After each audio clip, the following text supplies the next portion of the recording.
Vamos orar então para a gente começar. Senhor, muito obrigada, Pai, por mais um dia na Tua presença, na Tua casa, ao lado dos nossos irmãos, Senhor, dos amigos que o Senhor nos deu na caminhada. Senhor, que nessa manhã os nossos olhos estejam em Ti, que o nosso coração esteja sedento por ouvir a Tua voz. Nos faz nessa manhã renovar a nossa fé no poder da Tua palavra, Pai. Porque a Tua palavra é viva, é eficaz, é poderosa, é permanente. A Tua palavra, Senhor, é o tesouro que o Senhor nos dá, onde podemos conhecer o Senhor, a Tua vontade para nós. Senhor, e nessa manhã nós nos reunimos, Pai, para abrir o nosso coração, para deixar os nossos ouvidos atentos àquilo que a Tua palavra tem para nos ensinar sobre quem o Senhor é e sobre o povo que o Senhor escolheu para si. Nós queremos agradecer a Ti pelo privilégio que temos de ser parte desse povo, de termos sido chamados, santificados, lavados, e é a água da palavra que nos lava mais uma vez nessa manhã. Senhor, obrigada por se revelar a nós, por revelar a nós o Teu amor, a Tua graça, a Tua misericórdia, o Teu plano para as nossas vidas.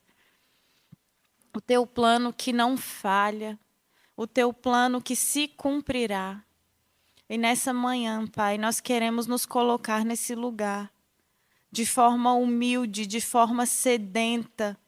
Nós queremos conhecer o nosso lugar no Teu plano de salvação, no Teu plano de estabelecer o Teu reino aqui nesse mundo por meio das nossas vidas, por meio da Tua igreja, a quem o Senhor deu poder. E nessa manhã, Senhor, faz assim mais uma vez. Dá-nos o poder de sermos feitos Teus filhos, de sermos identificados como aqueles que Te amam, que Te servem, que vivem o Teu reino aqui nessa terra, Senhor. Que nós sejamos mais uma vez confrontados com a verdade da Tua palavra e transformados com a ajuda do Teu Santo Espírito. É isso que nós Te clamamos nessa manhã, Senhor. Tu és bem-vindo em nosso meio e nós Te agradecemos, porque já podemos sentir a Tua presença aqui.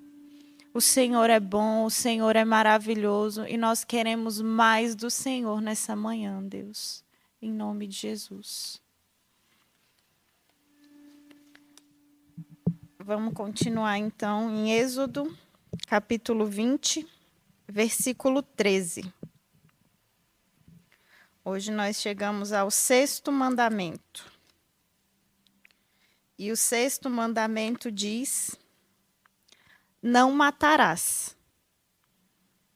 Pronto. Simples, né? Esse tá fácil de cumprir, não tá? Geralmente a gente pensa assim: não mato, não roubo, não minto, tá tudo certo. Quantas pessoas vocês já ouviram dizer isso? A gente tem essa sensação de que esse aqui é um mandamento ok de cumprir. Eu tenho vontade de matar? Tenho. Vários, mas não matei. Então tá tudo bem. Aqui, primeira coisa, Deus está dizendo: não matará. Se eu não matei, tá tudo certo. Todo mundo cumpriu esse? Então beleza, né? Acho que podemos passar para o próximo. Tá fácil?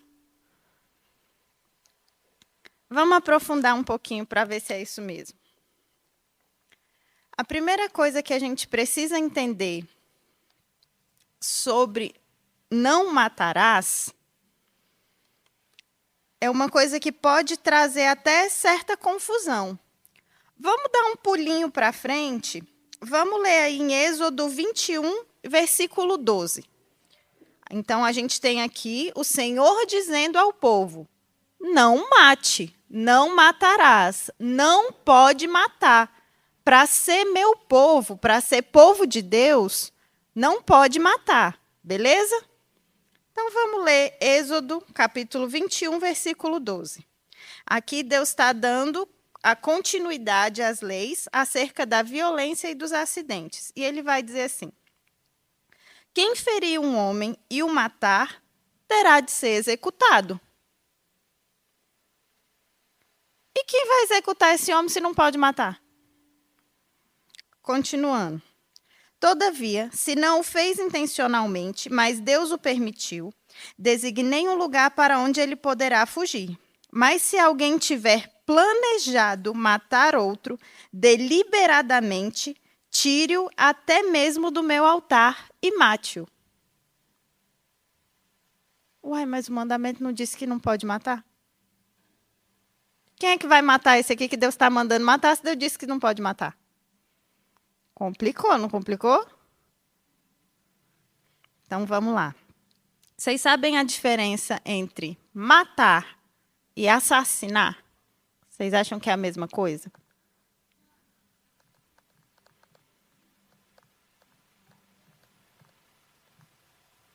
Não é a mesma coisa. Então, aqui a gente já precisa compreender essa primeira relação.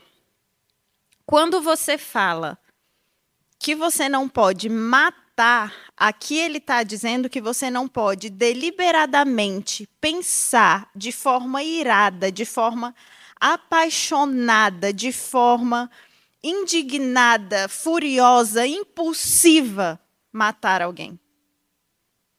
O que é diferente de executar, por exemplo. Aqui a gente está vendo uma pena de morte. Então, essa pessoa vai ser condenada, levada ao tribunal, e alguém vai executar a pena sobre aquela pessoa. São coisas diferentes.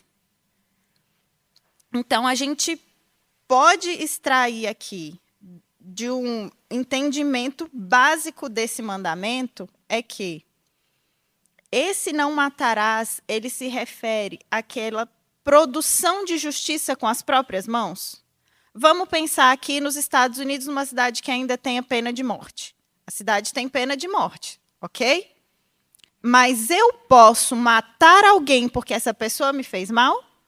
Ou ela tem que ser executada segundo os ritos judiciais e depois de julgada, condenada, o Estado vai matar aquela pessoa? Conseguiram entender a diferença?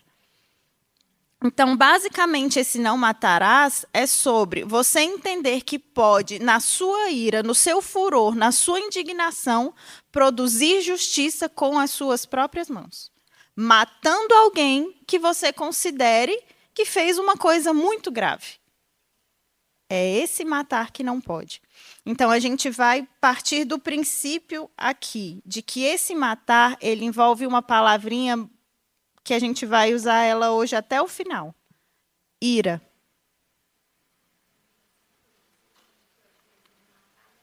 É. Não, é porque aqui, nesse matarás, ele vai ficar no sentido contrário, né, do jeito que está traduzido. Mas se a gente fosse usar o sentido correto, seria não assassinarás, o mandamento. Porque aí você vai ter o assassino, ele é um outro criminoso. O executor, não, ele está cumprindo a lei. Entendeu? Então, essa é a diferença. Porque o assassino, ele vai fazer aquilo de modo irado, apaixonado, premeditado, pensado, com o desejo ardente, irado de se vingar, de punir. O executor, não. Ele está simplesmente cumprindo a ordem. Lembrando que a gente está falando aqui de uma lei de muitos, muitos, muitos anos atrás, em que a sociedade se estabelecia dessa forma. Então, eu vou me abster do julgamento aqui sobre pena de morte, tá? Não é essa a questão aqui. Em que pese ainda exista.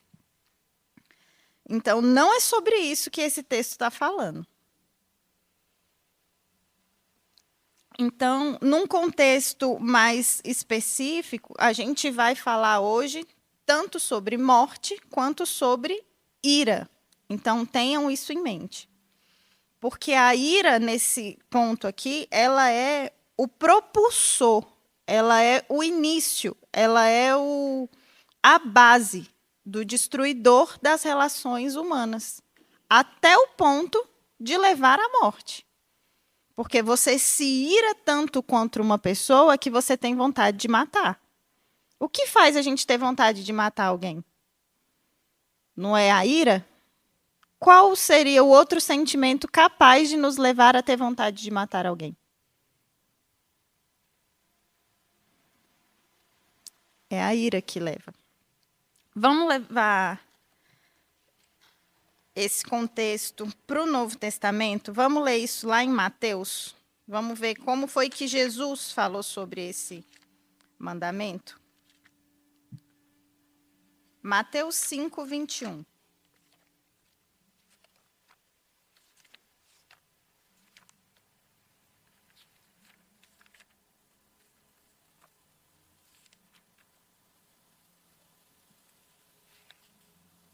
Vocês ouviram o que foi dito a seus antepassados: não matarás. E quem matar estará sujeito ao julgamento. Mas eu digo a vocês que qualquer um que se irar contra o seu irmão estará sujeito a julgamento. Também qualquer um que disser ao seu irmão, racá, será levado ao tribunal. E qualquer que disser, louco, corre risco de ir para o inferno. Portanto, se você estiver apresentando sua oferta diante do altar e ali se lembrar de que o seu irmão tem algo contra você, deixe a sua oferta ali diante do altar e vá primeiro reconciliar-se com o seu irmão e depois volte a apresentar a oferta. Entre em acordo depressa com seu adversário que pretende levá-lo ao tribunal. Faça isso enquanto estiver a caminho com ele, pois, caso contrário, ele poderá entregá-lo ao juiz, e o juiz ao guarda, e você poderá ser jogado na prisão. Está vendo como Jesus faz essa correlação aqui? Antes de matar alguém, antes de assassinar alguém, houve um sentimento de ira, uma ira descontrolada. Então, a palavra também vai dizer hoje, e nós vamos observar isso em vários lugares, como essa questão do não matarás está intimamente associada à ira e à contenda. E é isso que Jesus está explicando aqui. Não é simplesmente você chegar, apertar o pescoço da pessoa até ela morrer e acabou. Você comete o mesmo pecado diante de Deus quando você xinga, quando você profere palavras que vão ser capazes de matar o seu irmão em vida. Esse racá que ele coloca aqui é como se fosse algo como sem valor, desprezado. Você não vale nada, você não serve para nada, você é um inútil. Quando nós dizemos isso para alguém, nós estamos proferindo palavras torpes contra a criação do nosso Deus, contra o nosso irmão a quem o Senhor nos mandou amar. Contra o nosso inimigo, o que é que nós podemos dizer? Nós podemos abençoá-lo. Foi isso que o Senhor disse. Porque se você abençoa só quem é o seu amigo, legal, qualquer um faz isso. Agora, no meio do meu povo, no meu reino, nesse povo que eu chamei para mim, não vai ser assim. Entre nós não pode ser assim. Quando nós ouvimos a palavra torpe, né? Acho que todo mundo cresceu ouvindo isso, que não pode usar a palavra torpe. Então, se eu disser assim, pronto, vou para o inferno, falei um palavrão. Agora, se eu chamar o meu irmão de inútil, desgraçado, não é palavrão. Essa pode. É bem pelo contrário. É esse tipo de palavra torpe que nós não somos autorizados a utilizar. Palavras que vão matar o outro. Palavras que vão diminuir, tirar o valor, amaldiçoar o nosso irmão. São essas as palavras que nós não podemos usar. É isso que o Senhor não permite no meio do povo dele, no meio dos irmãos. E é uma coisa tão óbvia da gente pensar, né? Se a gente busca viver o reino de Deus aqui, se essa é a nossa missão, se esse é o nosso desejo, se o Senhor deseja que todos nós venhamos a conhecer Cristo, o que qualquer pessoa pode fazer que vai nos dar a possibilidade de tratá-la fora desse contexto? Se essa é a nossa verdade, se esse é o reino a quem nós pertencemos, se nós temos um rei sobre nós, então não existe nada que ninguém faça que nos permita sair daquilo que Deus nos mandou fazer. Ai, mas eu estou com muito ódio. Mas eu estou irado. A palavra vai dizer, você vai se irar, mas não peque. E a ira, ela tem fases, né? Primeiro você se ira. Se você se permitir ser levado pela ira, você consegue fazer coisas que você não imaginou que fosse capaz de fazer. Se você se deixar ser levado pela ira, você é capaz de matar, primeiro com a língua. E se você se deixar ser levado ainda mais longe pela ira, você é capaz de matar verdadeiramente uma pessoa. E não é raro essas coisas acontecerem. Geralmente, eu tenho uma mania feia de assistir filme de investigação, de assassinato, de serial killer, essas coisas. E muitos crimes, eles vão dizer, eu fiquei cego. Eu simplesmente estava com muito ódio, com muita ira, tinha uma coisa dentro de mim que enquanto eu não matasse aquela pessoa, eu não sossegava. Essa é a ira. E esse é um sentimento que existe dentro de cada um de nós. A ira é um sentimento que a gente não disfarça. Não tem como você estar irado e você guardar. Você até guarda um pouquinho, mas ou você aplaca essa ira dentro de você enquanto ainda é tempo, ou ela vai produzir esse efeito. E qual é o efeito que a ira produz, se não a contenda? Se não a discórdia, se não a briga? Ninguém se ira contra uma cadeira. A gente se ira contra o nosso irmão. E a palavra vai dizer, 5 coisas Deus odeia. A sexta, ele abomina. Qual que é a sexta? Contenda entre irmãos.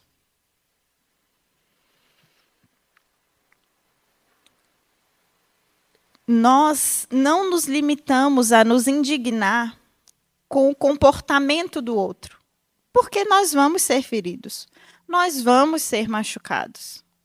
As pessoas vão fazer coisas que vão provocar ira no nosso coração. Mas nós não conseguimos nos limitar a reprovar o comportamento da pessoa. O que a gente quer é se livrar da pessoa. Porque a gente acha que se aquela pessoa sumir, desaparecer, morrer, aquilo ali vai estar resolvido. E não vai. Esse é um engano que a ira produz na nossa vida e no nosso coração. A ira não pode ser alimentada. E é por isso que a palavra vai dizer, não deixe o sol se pôr sobre a sua ira. Você vai se irar. Mas aplaca essa ira o mais rápido possível. Deixe isso se dissipar, deixe isso ir embora de dentro de você. Não segura, não alimenta. Porque é um sentimento que a gente alimenta. É uma emoção humana e é algo que a gente alimenta. Do mesmo jeito que a gente pode alimentar a felicidade, eu estou feliz, eu quero ficar ainda mais, do jeito que a gente pode alimentar a tristeza. Sabe gente que alimenta a tristeza, que fica... Com a ira, a gente faz a mesma coisa. A gente se enche de argumentos, a gente se coloca num lugar de certeza, de verdade, porque eu estou certa. E quando Jesus vai falar aqui do não matarás e da ira, ele não está perguntando quem está certo ou quem está errado. O que ele vai dizer é, para você não matar o seu irmão, para você cumprir o mandamento, reconcilia-te com ele. Quando a gente lê a primeira vez esse mandamento, não tem nada a ver uma coisa com a outra, né? Tá, Deus, e como é que eu cumpro esse mandamento? Se reconcilia com as pessoas contra quem você se irou, contra quem você proferiu palavras de maldição. Tenha paciência, tenha misericórdia e perdoe. É assim que a gente cumpre o mandamento do não matarás. E isso é tão sério que quando a gente vai orar a oração que Jesus Cristo nos ensinou, nós vamos dizer, perdoa-nos. Como? Assim como eu tenho perdoado, Deus, aqueles que têm me ofendido. Assim como eu tenho aplacado a ira do meu coração, tenho sido mansa e paciente. Faz assim comigo, Senhor. Quando o Senhor for olhar para os meus pecados, olha para mim igual eu olho para quem peca contra mim, Senhor.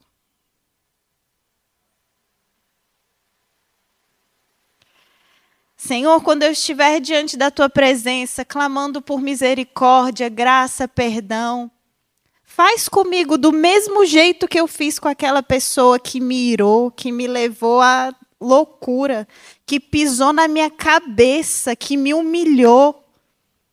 Faz comigo, Senhor, igualzinho eu fiz com ela.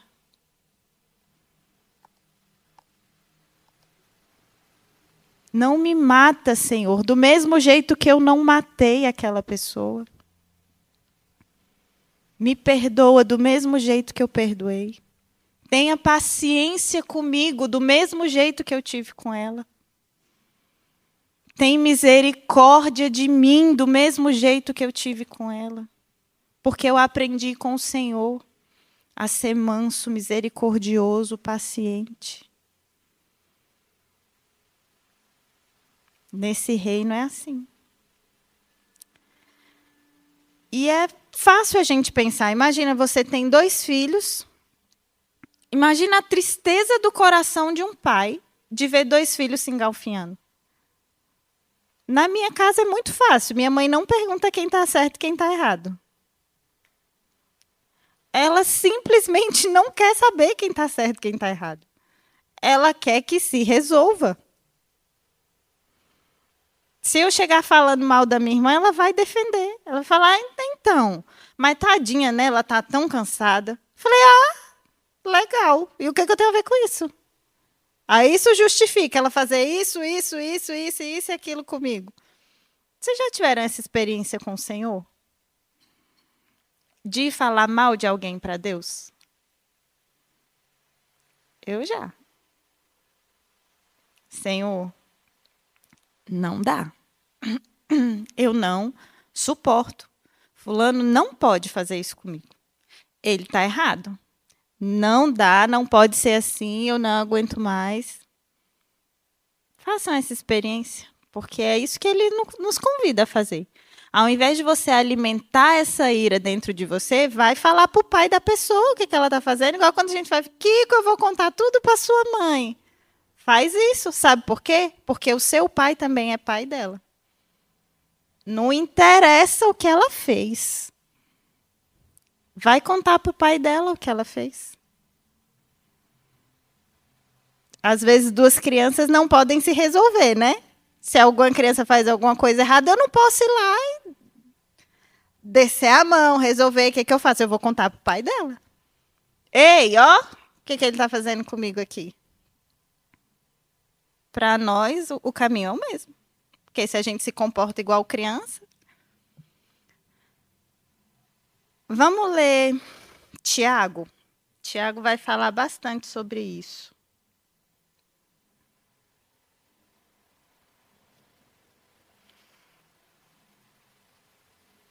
Tiago, capítulo 3.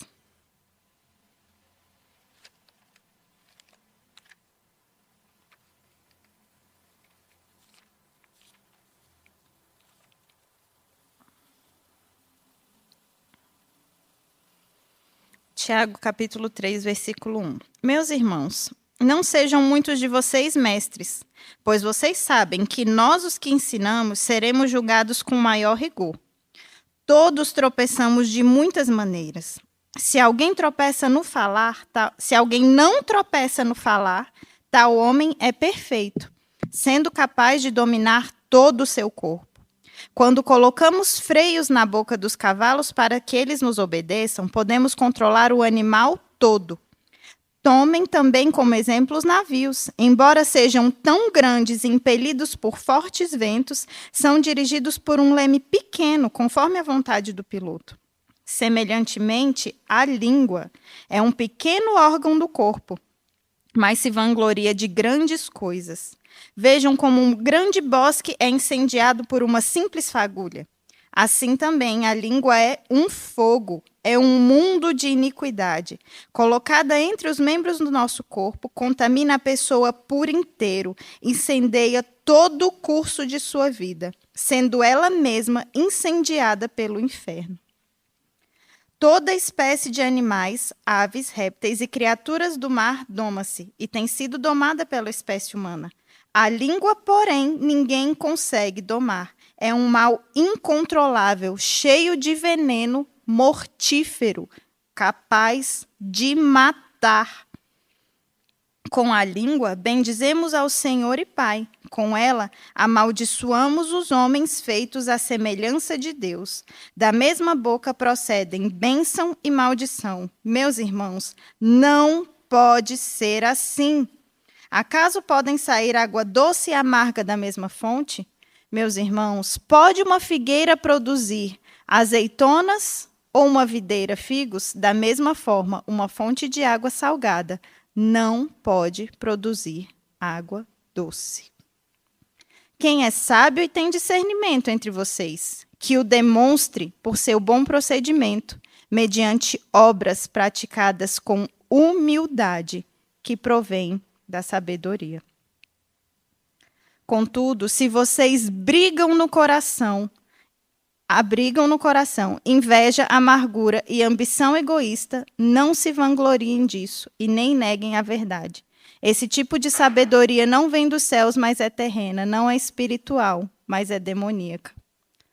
Sabe quando às vezes a gente tem orgulho de fazer errado, acha bonito ser feio?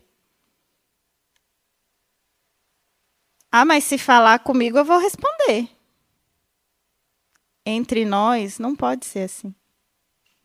Ah, mas se me chamar de feio, eu chamo de volta. Entre nós, não pode ser assim. Se ele está fazendo errado, você reclama com o pai dele, mas você vai fazer o certo. O povo de Deus tem um manual para fazer. E se o outro está fazendo errado, não justifica eu fazer errado também. Porque essa sabedoria é o quê? Demoníaca. Ela não é espiritual. A sabedoria espiritual é humilde, é paciente, é misericordiosa.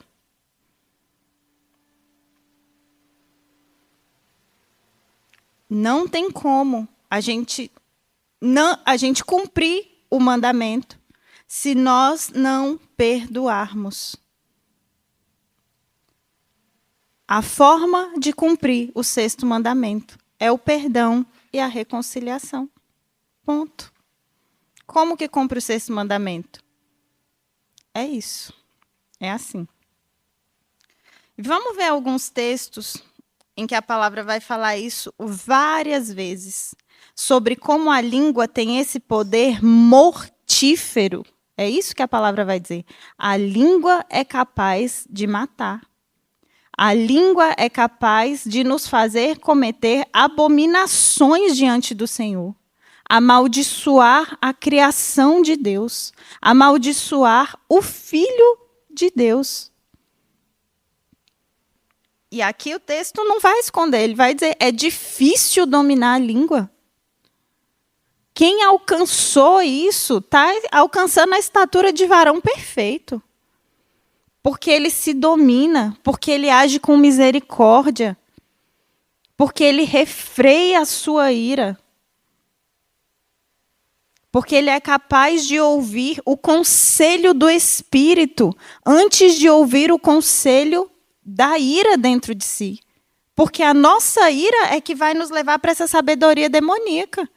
Retruca, devolve, bate na cara dele, bota a perna para ele cair, dá uma voadora por trás, vai. Quem é que fala isso? É o Espírito Santo em nós? Possível.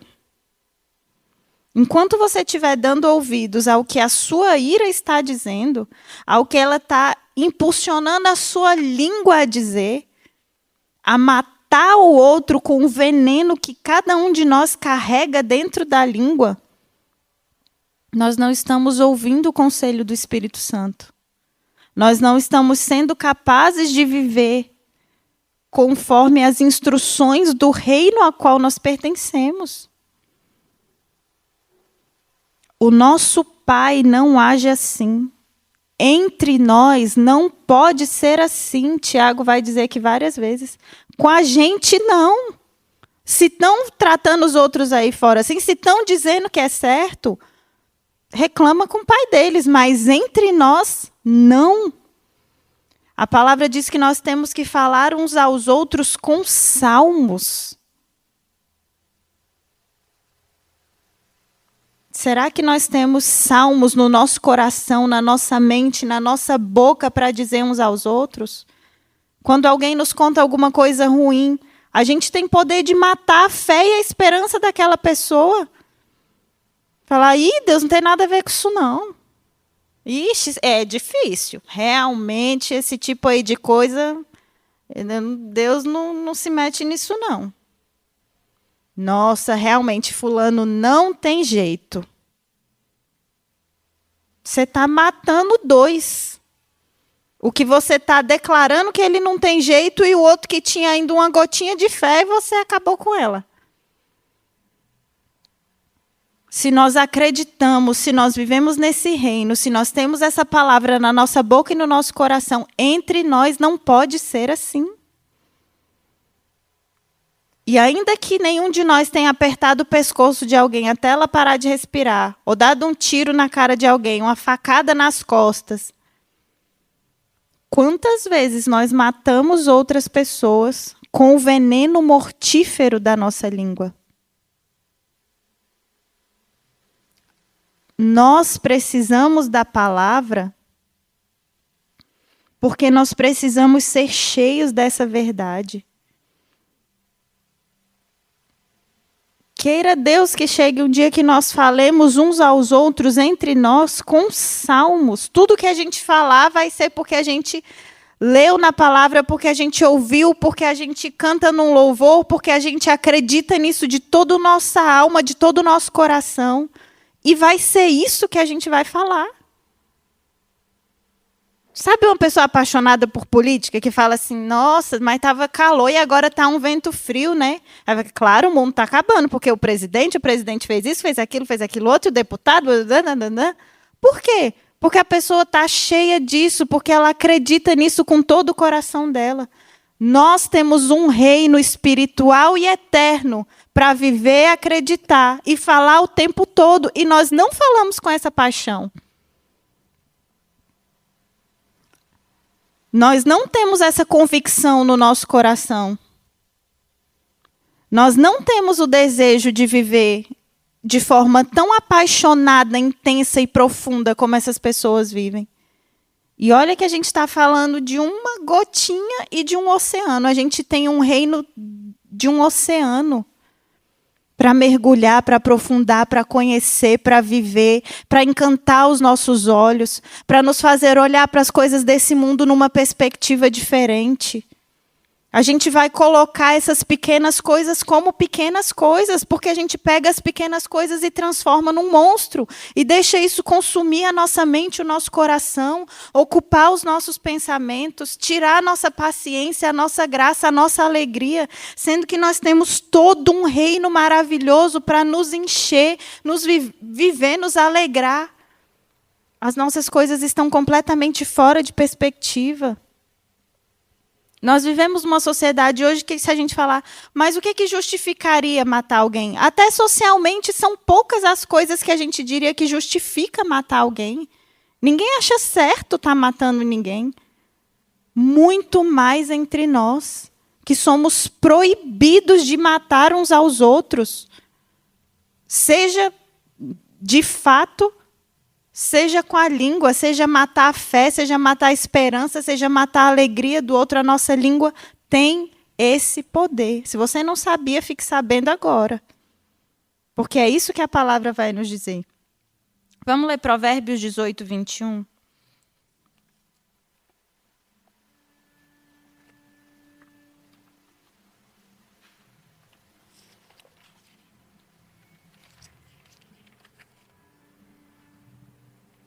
A língua tem poder sobre a vida e sobre a morte. E os que gostam de usá-la comerão seu fruto. Ou seja, se você falar demais, você vai colher o fruto. E pode ser vida ou pode ser morte. Do que você está cheio? Salmo 57, 4.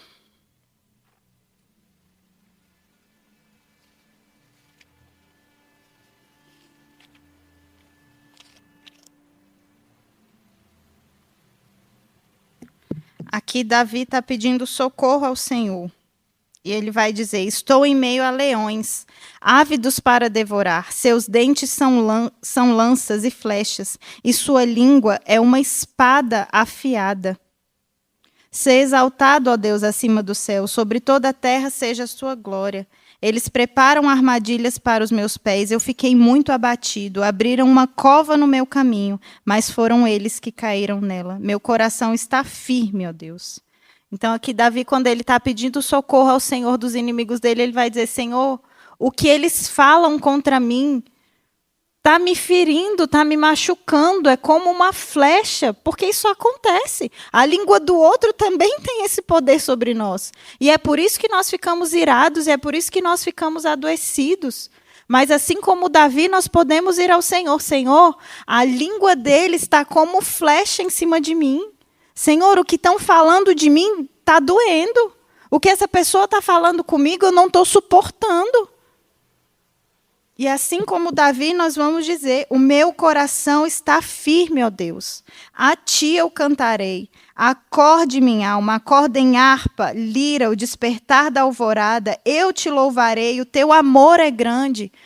Então nós vamos nos atentar para a maravilha do reino de Deus, do poder do Senhor de nos livrar daquela circunstância, de mudar aquela situação. Porque se o Senhor está dizendo que Ele odeia contenda entre irmãos, é possível que nós façamos uma oração ao Senhor segundo a vontade dEle e Ele não nos atenda? A palavra diz que não. Então, se nós sinceramente formos ao Senhor e dissermos: Senhor, está me machucando, eu não suporto mais.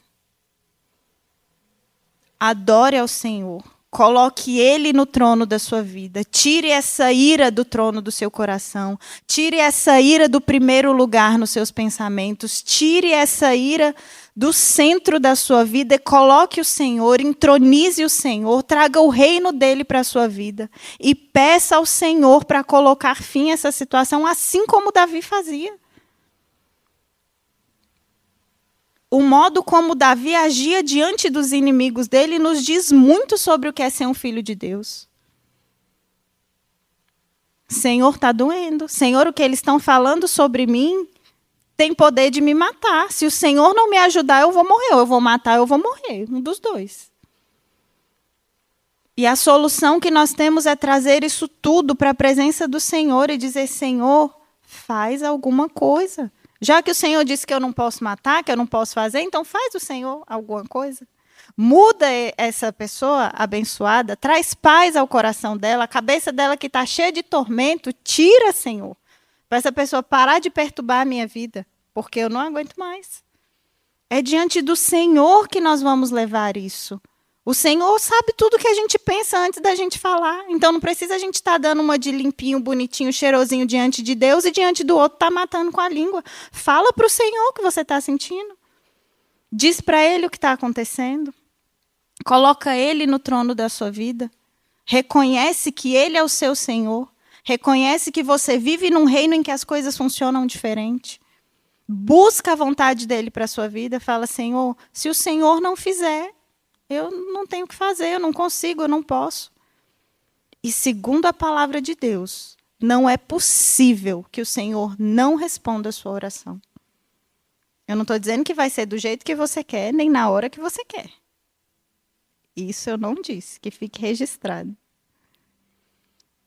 Mas é impossível que o Senhor não escute e não atenda a essa oração. Senhor, eu quero perdoar essa pessoa. Senhor, eu quero me livrar dessa ira contra essa pessoa. Senhor, sinceramente eu quero me reconciliar com essa pessoa. Não tem lógica nem porquê o Senhor não atender uma oração dessa feita com sinceridade. Porque esse é o desejo dele para nós. E nós estamos orando para que ele faça a vontade dele na nossa vida e na vida do outro. Abençoando. Lançando palavras de vida sobre o outro. Romanos 12, 24.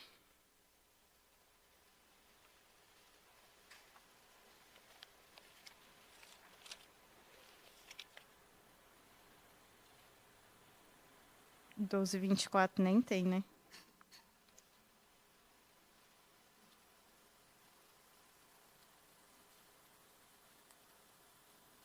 Ah, eu anotei errado, então agora já era. Passa para o próximo. Qual que é? Não. Passa. Provérbios 6,16.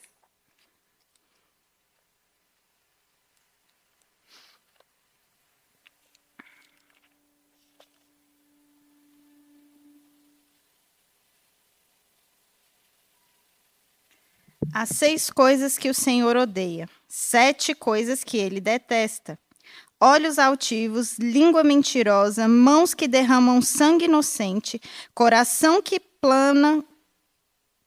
traça planos perversos, pés que se apressam para fazer o mal, a testemunha falsa que espalha mentiras e aquele que provoca discórdia entre irmãos. Salmo 12, 3.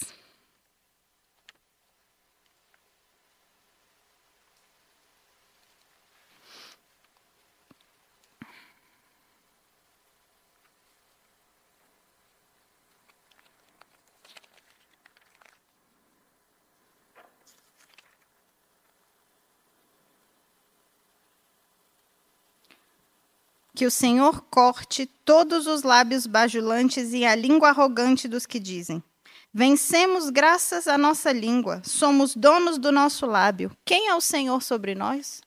Será que às vezes a gente não fala isso? Ah, eu resolvi. Eu fui lá e falei. Quem é Deus sobre mim? É isso que você está dizendo quando você acha que você resolve as coisas no poder da sua língua cheio de ira.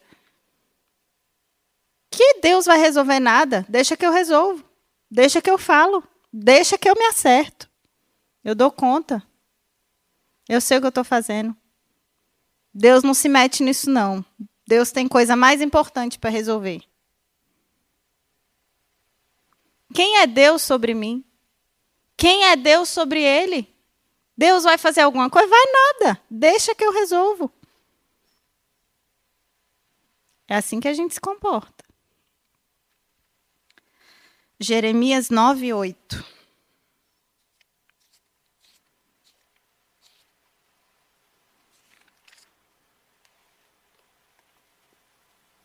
Isso aqui é o Senhor falando para o povo.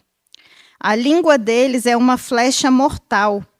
Eles falam traiçoeiramente. Cada um mostra-se cordial com seu próximo, mas no íntimo prepara uma armadilha. Às vezes você nem falou, mas já pecou. Já está aí com um desejo de morte dentro de você.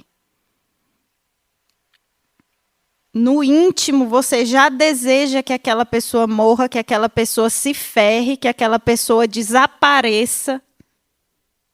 Já pecou. Pode pedir perdão ao Senhor e misericórdia e graça para Ele transformar.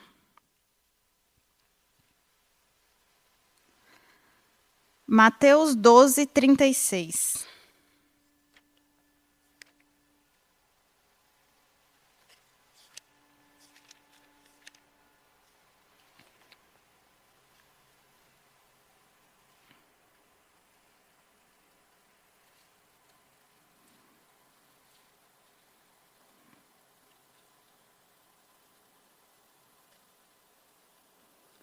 Mas eu digo que no dia do juízo os homens haverão de dar conta de cada palavra torpe, inútil, maldizente que tiverem falado. Pois por suas palavras vocês serão absolvidos e por suas palavras vocês serão condenados. Para finalizar, Hebreus 12, 14.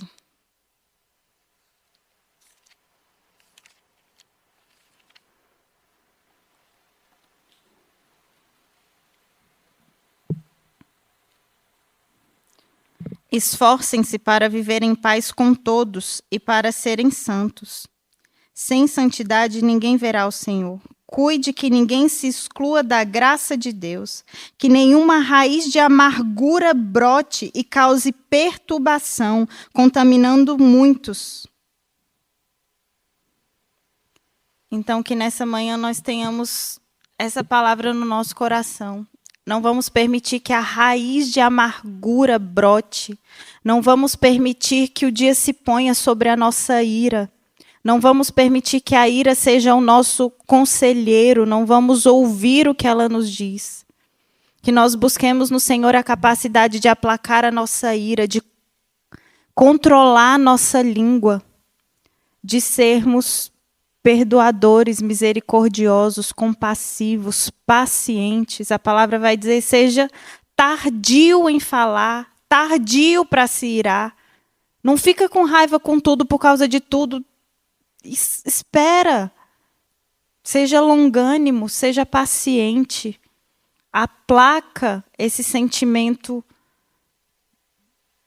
pecaminoso ainda dentro de você. Às vezes, antes de você falar, você já pecou, mas se você não falar, você evita um pecado e se você evita a morte do seu irmão. E assim nós cumprimos o mandamento do Senhor, de vivermos em paz uns com os outros. Porque entre nós não pode haver raiz de amargura, ódio, palavras torpes e a nossa língua gerando morte. Que entre nós não seja assim. Amém? Senhor, muito obrigada, Deus, pela Tua palavra. Nós clamamos ao Teu Espírito Santo, Pai, que encha as nossas vidas, encha o nosso coração, encha a nossa mente daquilo que é puro, daquilo que é santo, daquilo que é bom, para que o nosso coração esteja cheio, Senhor, daquilo que diz respeito ao Teu reino, à Tua graça, ao Teu amor.